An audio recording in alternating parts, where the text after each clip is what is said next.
Hi everybody, welcome to Brailsford Family Homestead. I'm Darcy. Today we are going to be preserving some onions. I harvested these the other night. I have 34 pounds and this doesn't even begin to touch what I have in my garden still. These had bolted, so the bulbs were not going to get any bigger, but look at this one. I am not sad about that size, but I need to use them up because they will not store since they had started to go to seed. So we have a bunch of these to work up today. I want to start dehydrating some outside to make onion powder. We're going to make some French onion soup to can, and then we will also chop and freeze some of this. Right now there is no safe approved canning method for canning just onions, but I think the French onion soup will be a good base for me to use, like to pour over a pot roaster and some other things, so that I can have it in my pantry shelf and not in my freezer. Since these will not store well, I don't want to leave them for long on the shelf. So let's get some of these cleaned up. I'm going to use the mandolin first to get 4 pounds ready to start the French onion soup. Before we get started, let me tell you what recipe I'm using. It is found in this fall book, which I really love. On page 290, there is a nice picture of the soup. I have actually never eaten French onion soup. I will give this a try as a soup, but I am positive that my husband will not even think about tasting it as a soup, but it will be wonderful to add to things and have it on the pantry shelf. Let's get started. First thing we're going to do is weigh our onions. And for this recipe, you weigh them prior to slicing them. And this is only 3 pounds, 5 ounces, so we need to get one more onion.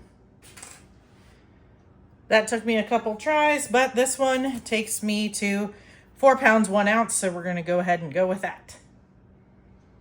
This calls for thinly sliced onions, so you could do that with a knife if you want. I happen to have this mandolin, so I am going to make use of it to get uniform sizes. Hopefully, I don't start crying too much. So far, just cleaning these onions, I haven't had any trouble with the nose or the eyes running, but we'll see.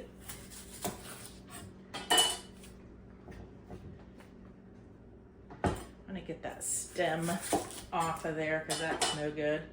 And then because I just harvested these, I did peel off, but there is a little dryness or dirt, so I'm going to make sure I cut that stem part off too, so that is not in my end product.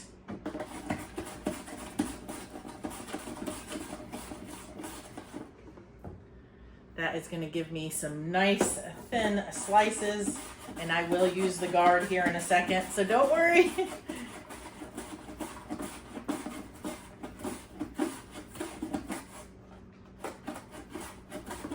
I'll bring you back when this is all done, because this will take just a little bit of time, but it's making quick work of these big onions, and we'll get the soup started.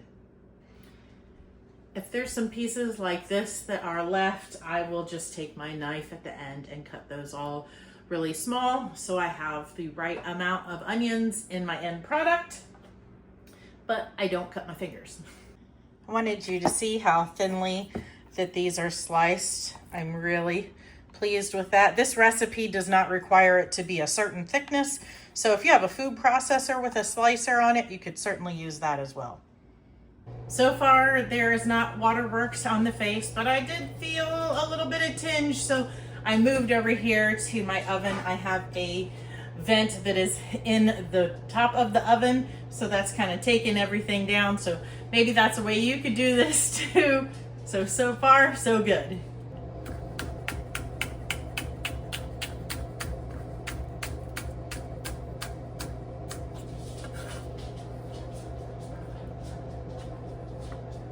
I'm going to be using my enameled Dutch oven to do this. You need that or a stainless steel pot. I first need to heat up a 1/4 cup of olive oil, and then we're going to add the onions, a tablespoon of salt, and a teaspoon of pepper. So really easy, and then that has to cook for an hour before we take the next steps. So let me see here.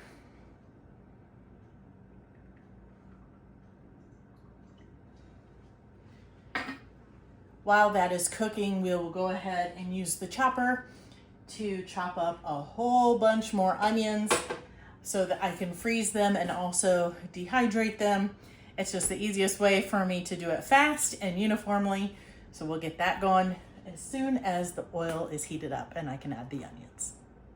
I'll go ahead and tell you what the other ingredients are. You'll need a teaspoon of thyme, 3 quarts of broth, whether bone broth or store-bought broth, any variety that you want. And then you need 3 cups of a dry white wine. So you could get whatever you want at the store. The rule of thumb is not to use something that you wouldn't want to drink. But if you don't drink wine, then I would just not get the bottom of the barrel one. Definitely do not buy cooking wine, but buy wine. Now this, to me, I've tasted it. It doesn't taste great to me. It is dry. It's not sweet. I would prefer something sweet.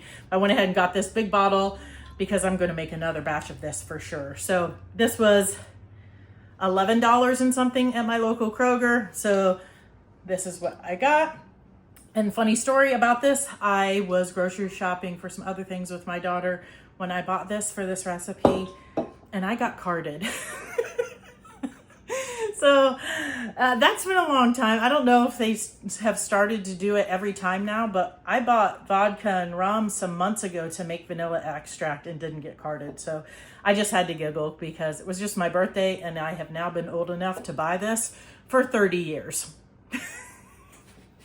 This is all of our onions and we're going to add it to the pot all at once.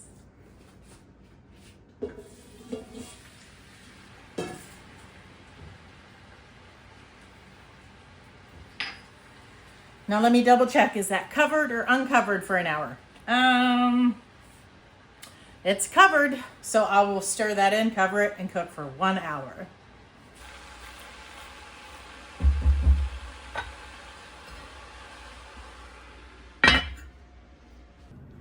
I cleaned up about another 20 onions so we can get dicing these.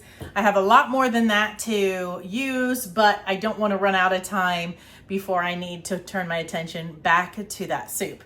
So I just have some Presto dehydrators. They're the round ones, like this. But because I'm going to be dicing these really small, they'll fall right through that. So I have, these are the fruit leather sheets. You can use that, or just a piece of parchment paper, and that will keep it from falling through when you dehydrate. I'm just going to slice these like this so they fit easily into the chopper, but I need to make sure that you take that root end off because that won't go through well. Plus we don't want that in our finished product, so throw those away. Then this is the size dice that I'm using. So be back in a little bit.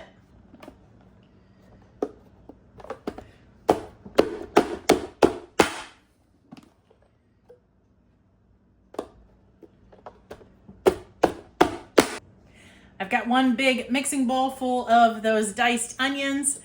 Let's see how much we can fit in one dehydrator. All right. Put my hand over that hole because I have totally dumped some down through that hole before. The hour is up just in time since I just put my dehydrator outside. I do really recommend any kind of thing like onions, garlic, hot peppers, that you dehydrate them outside. It will smell so strongly in your house. If it's hot peppers, you'll be coughing and gagging. Trust me, you want to do it outside. If there's any chance of rain and you don't have a covered porch, I have put like golf umbrellas over mine, and also if the sun was going to be beating down on my dehydrator just so it doesn't get overheated. And that has worked great for me.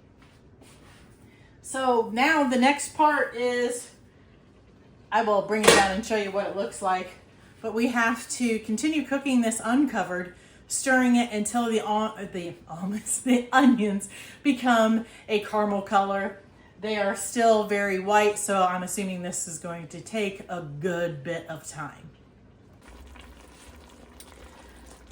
This is where we are at right now. I guess I will time it and see how long it takes to get to that caramel color. I think that's going to be quite a long one. I'm not going to go far from that pot so I can keep stirring it until it becomes that caramel color, but let's put up the remainder of these diced onions. What I'm going to actually do is put them in a gallon Ziploc bag. I will not be keeping them that way, but onions have a lot of moisture in them, and when I vacuum seal them, I often find the water kind of gets drawn out. It makes the seal not maybe seal the first time, or it fails. So if we get these frozen, I can kind of drop this on the counter, break it up, put it in the portion size that I want, which will probably be 1 cup portions, and then put them back in the freezer, and then won't have that problem. So I will just do that. Now, I would not recommend freezing onions in Ziploc bags in large quantities without like double bagging it and leaving it like that, because it will make your other stuff smell like onions. So this is not going to be in there long, and I will put it in 2 bags before vacuum sealing it, and then I can reuse these bags until I'm done with all of my onions, because I think I put some pictures. If not, I'll put some pictures of what I harvested. And like I said, after I cut the greens off, it was 34 pounds, and you could not even tell that I had harvested any onions. I planted as many as I possibly could till I ran out of space. I was thinking I would plant like 200 onions, so I ordered starts, and there was so much more in there. I planted like 360 onions, I believe, and I still had some left over and gave them to friends. So I think I'm gonna be chopping and chopping and chopping and chopping and chopping and chopping. I think giving some to some friends, maybe selling some, will be in order.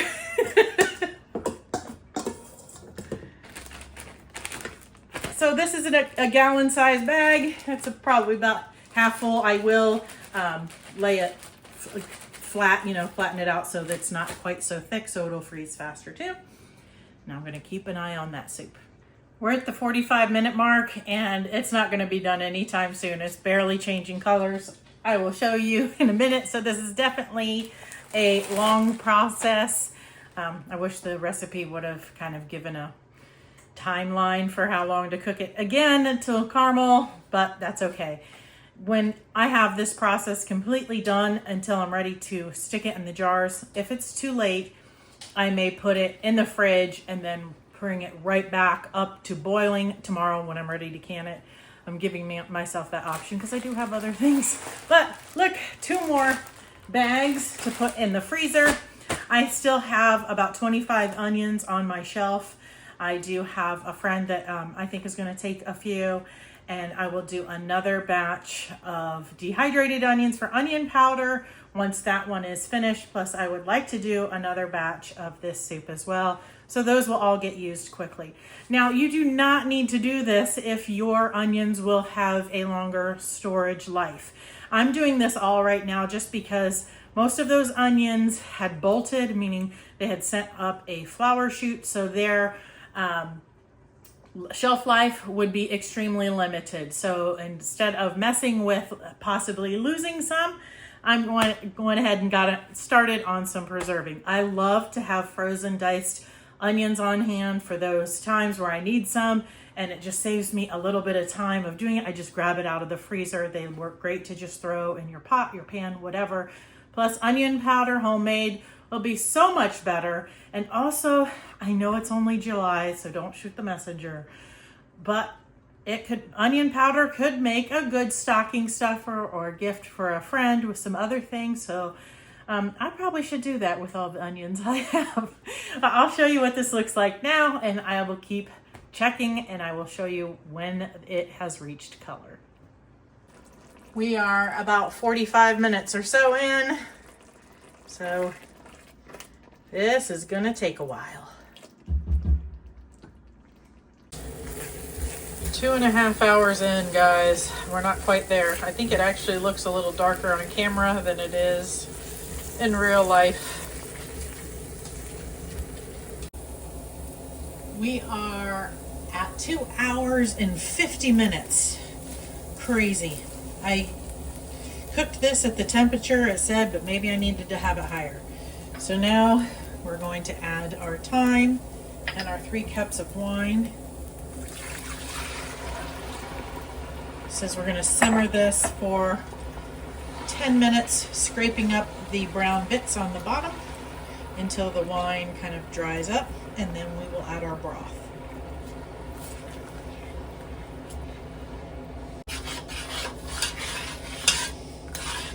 Scraping up those bits on the bottom. Oops, I'm slopping. It's really darkening that up even more. Hopefully this is very tasty. Sorry that was loud. I just realized I hadn't turned the vent off when I was showing you what was going on here in the pot. I'm going to try to email a ball that you can do that also at their website, Fresh Preserving or Ball Mason Jars, and ask them if you can omit the alcohol. A lot of regular recipes you can leave it out and add more water or add more broth or something, but since this is a canning recipe and it doesn't say in the book that you can do that, I would ask them. They'll respond quickly and let you know. I understand that some people have an aversion to alcohol for different reasons. Maybe you have an alcoholic in your home, and even though there will be no alcohol content in this after it's cooked, having a bottle of wine in the house may not be a great idea for you, and I understand that. So I will try to email them, but also feel free to do that for yourself. They're always really good at answering those kinds of questions. Also, since this did take so much longer than I anticipated to cook down, I am going to wait until tomorrow to can this because it is pressure canning, so that has all the time to build up pressure, the processing time, releasing pressure before I can take the jars out. And I need to go to bed before all of that would be done. So this is safe to do. I will just need to bring everything up to a boil before putting it in the jar. So we'll do all that together. You'll get to see the dehydrated onion and all of that kind of stuff. I've made a little bit of a splattery mess, and that definitely has cooked it down. Just amazing, but it's been cooking for so long. That is a beautiful color. I have not tasted it yet. The only other step that is left is to add the broth, and I have 3 quarts of it right here. So I will dump that in once this time is done, and I'll come back with you tomorrow to start the canning process. Checking on the onions. They are still got a long way to go. The onions are ready to be ground into our onion powder. When I have done things like this before, sometimes it'll still feel not wet or anything, but it won't make the like really snap sound all the time. But as it cools off a little bit, it will become more crunchy. It definitely happens with bananas a lot. They'll seem like they're still just a little soft, but as they cool off, they are dry and crispy. So I am going to use a coffee grinder to grind this up. You could certainly use a blender, but the coffee grinder works best for me. And then I am going to just see how much one dehydrator full gives me, so I can kind of gauge if I want to make some more for other people for gifts. I've already got just a half pint here with a label, and we're going to be using a 4 jars lid. It's a brand new one, and their vacuum sealer. This isn't a sponsored video, but I did try this out in a recent video, and I had some failures, but then I did another test and I really like it and they work. The ones that were failing, maybe a user error, didn't have it positioned right, it needs to be a new lid. I have used lids before for something like that. So a new lid, and cleaning off the lid and the jar itself if there's any debris powder on there. And then a few of the older jars I have, they didn't always seal the first time. Like that, I would seal it and then it would come undone. And I found that if I would just make sure I had it in that sweet spot, they have stayed sealed. I need to look at the dates, but I think it's been at least 2 weeks with no failures, and I have opened a couple of them and resealed because I needed the spice. But anyway, if you're looking for a vacuum sealer that is manual, it's not very expensive and works, I do like this. And It's not sponsored, but if you want to try any of the 4-jar stuff, BFH10 will get you 10% off anything you order.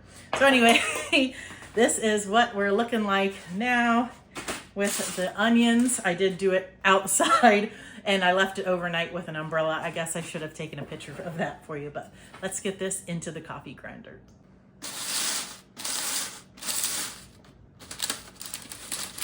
See how I can do this without spilling it everywhere. Yep,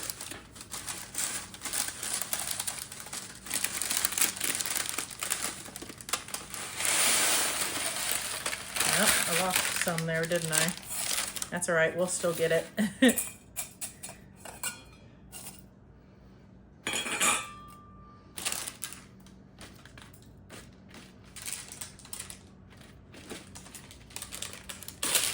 Even though we used parchment and fruit leather, make sure you wash these trays real good before you use it on something else. It's gonna smell or taste like onions.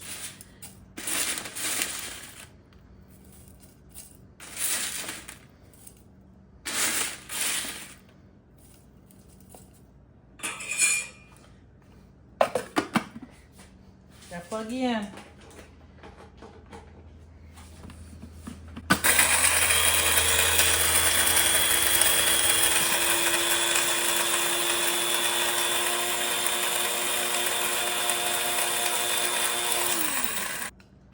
I still see some chunks there, so I'm going to blend it some more because I do want this to be powdered, not just like dehydrated flakes.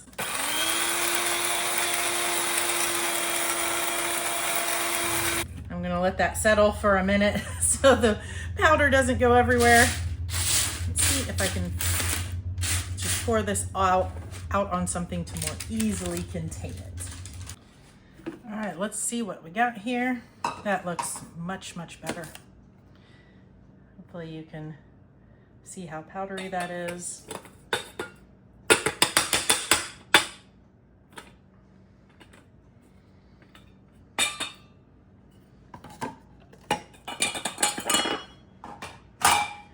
Oh, that's pretty good. We still have all of this to go. That was, how much did I use? A tray, maybe a tray plus? All right, this is gonna give us a good amount. I'll get the rest of this all ground up. I did switch jars because I made a huge mess, but didn't get it on camera for you. So, center that.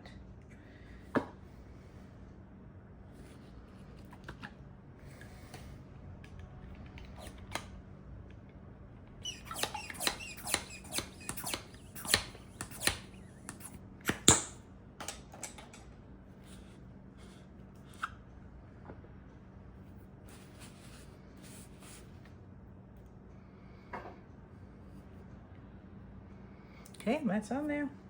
Got my onion powder. That is an almost full half-pint jar of onion powder. It would have had a few more spoonfuls where I may need to put it in something else, but the base of my coffee grinder apparently had not been washed out and I accidentally got some coffee grounds, so I had to throw some of that away. But anyway, I'm really happy with that. One dehydrator full that has 4 trays. That is a good amount of onion powder. I can make some more and bless some friends, maybe put some baskets together with this in it for Christmas. I think that will be great. So next thing is to get that French onion soup out of the fridge and bring it to a boil for 15 minutes and we'll start canning. We're ready to get canning. The soup is simmering and has been for the appropriate time. I've got warm jars ready, clean lids and rings, and my canner set up here. This is my Presto canner we're going to be using today. And this recipe says it will make about 8 pints. You can do it in quarts as well, but I want pints since I'm using this more to add to things, not to serve my family French onion soup. The time will be for my elevation, 10 pounds of pressure for 60 minutes for pints, an hour and 15 minutes for quarts. If you don't know your specific property's elevation for canning, I encourage you to Google it because my property is different than my town that I am part of. So let's get these jarred up. I'm trying out this funnel again. I need 1 inch of headspace. It should be really easy to tell since it's at the end, but all the different headspaces are marked. But I have my tool to double check. All this stuff is really hot.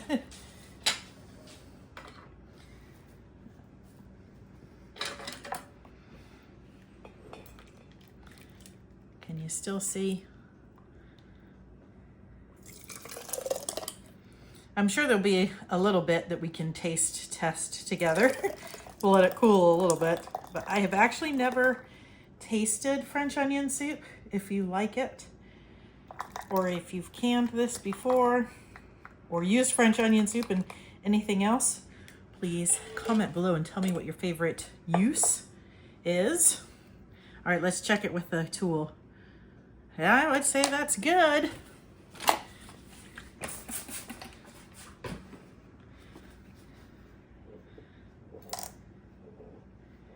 Clean that off.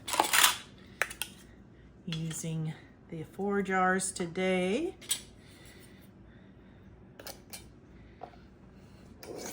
And it's hot. Fingertip tight. Put that in the canner. My canner water is also good and hot so that we don't have any thermal shock. We don't want any broken jars. I'm gonna keep filling these up and I will bring you back when we put the last one in the canner.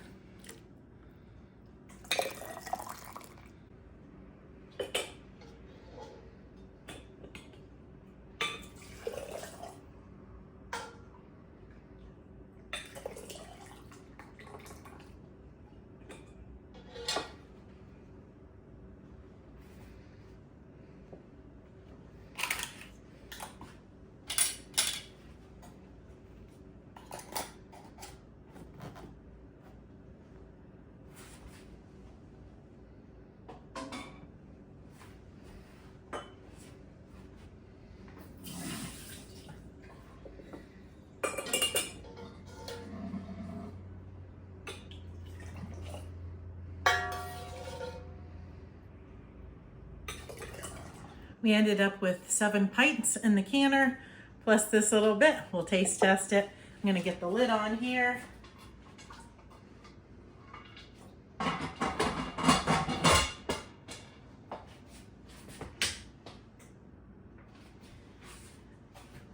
gonna get that heated up till it starts venting steam, let it vent for 10 minutes, and then we'll put the weight on, wait for it to reach pressure, and then process for 60 minutes. So, pretty easy, though this soup was definitely like a labor of love. It took much longer.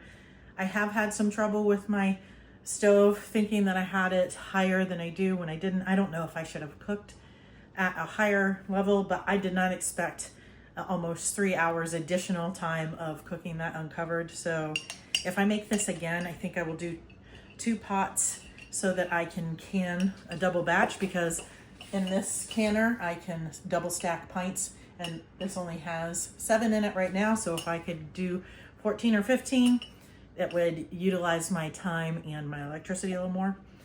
Let's give this a taste test.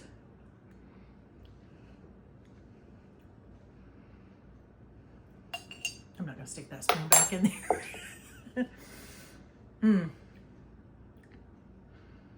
That's really good. That's going to be great for what I want to use it for. Now, I will tell you that I am using chicken broth instead of beef broth, so that will taste a little bit different. So you can use any of them according to the recipe. But that is really good. I think that's going to be a great addition to my pot roasts or different soups and stews. And there'll be just one more thing on my pantry shelf. And maybe I'll give it a try. I've seen those bowls of French onion soup with like crusty bread and cheese. I mean, looks pretty good. I should give it a try. Maybe I'll make some sourdough.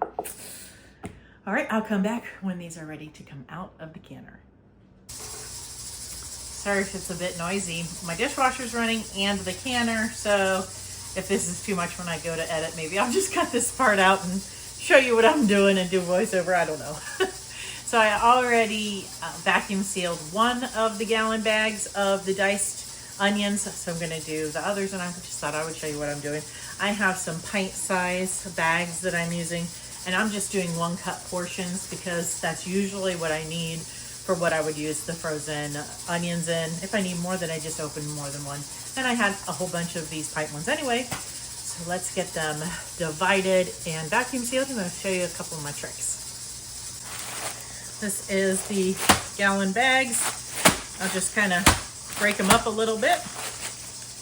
Now I only do 1 bag at a time because they will start to thaw, and I don't want them to stick together. So one of the things about making sure you don't have any issues with your seal is to make sure that that top portion of the bag stays clean. So what I really like to do is, plus these are small, is use a funnel.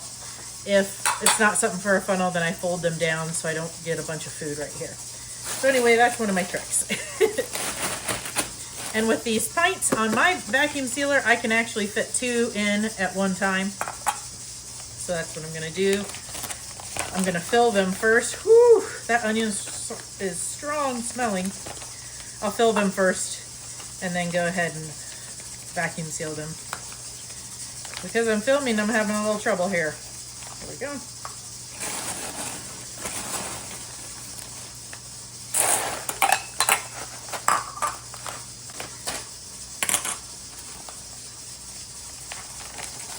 The last gallon bag, I've got 8 of these, so I guess we'll see how many we get this time.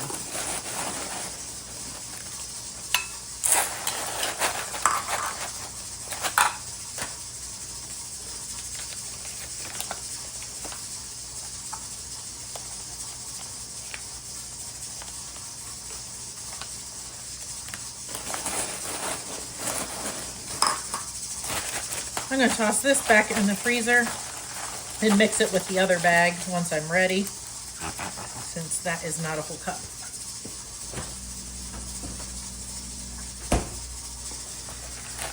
All right, the other thing is spreading these out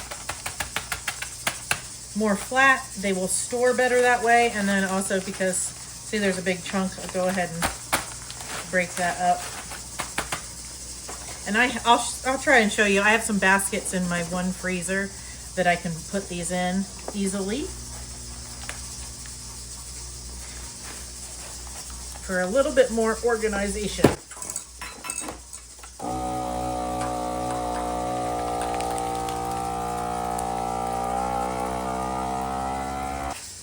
That bag got me 7 portions, so I'll get these in the freezer. I think 1 more bag or 2 more bags to go.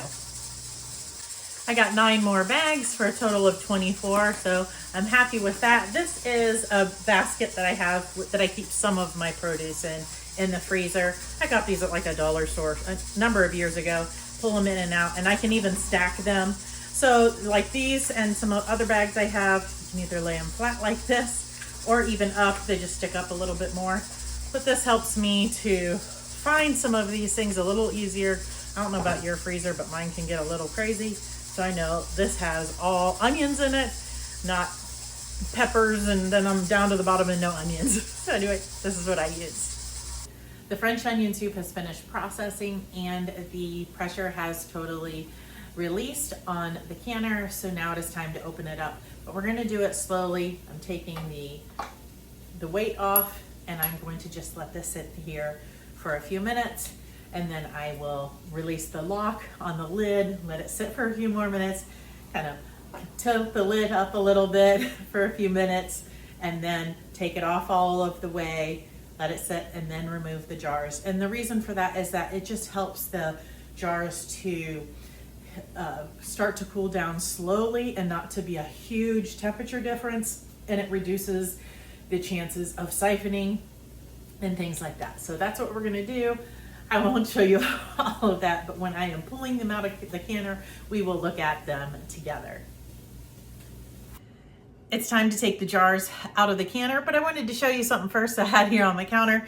This is the flower from one of the onions that I had harvested. So when they go to flower, this would turn to seeds. They send up this stalk through the middle that goes up higher than the leaves. But anyway, I kept it because I thought it was pretty, so I put it on my counter. So we're gonna take the jars out of the canner. That's what it's looking like. So I will leave these on this cutting board to cool completely for 12 to 24 hours. I'll take the rest of those out in a minute. I need to pay more attention. I'll leave them to cool for 12 to 24 hours before I take that ring off and test the seal to make sure that they have sealed.